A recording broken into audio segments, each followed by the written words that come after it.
Bagi tenaga non-ASN atau tenaga honorer yang bertanya-tanya terkait dengan penginputan riwayat pekerjaan yang hanya tersimpan 5 tahun, sementara memiliki lebih dari 5 tahun. Hal tersebut kerap dialami oleh non-ASN atau tenaga honorer saat dilakukan pendataan non-ASN yang ada di lingkungan instansi pemerintah. Dalam hal tersebut, menjawab pertanyaan dari non-ASN atau tenaga honorer, BKN menyampaikan jawabannya kepada non-ASN atau honorer yang mengalami masalah serupa.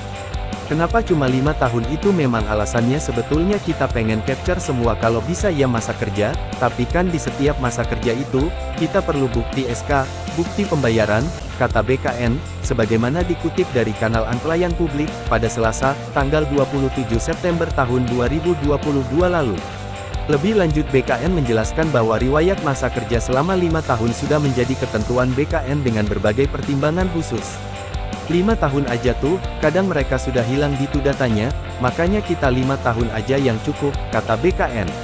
Selain itu, BKN juga menyampaikan alasan kedua terkait dengan penginputan masa kerja non-ASN atau tenaga honorer.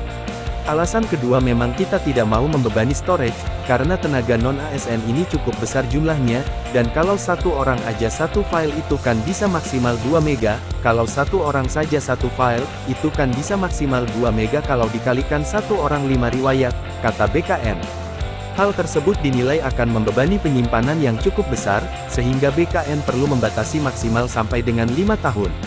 Kemudian, juga terdapat pertanyaan terkait dengan salah penginputan data, apakah karena lupa atau akibat kelelahan, mengingat banyak sekali data yang diinput. Misal hanya satu riwayat saja yang diinput. Pada permasalahan tersebut, apabila instansi non-ASN atau honorer yang bersangkutan bersedia untuk melengkapi atau mereset, maka perbaikan dapat dilakukan.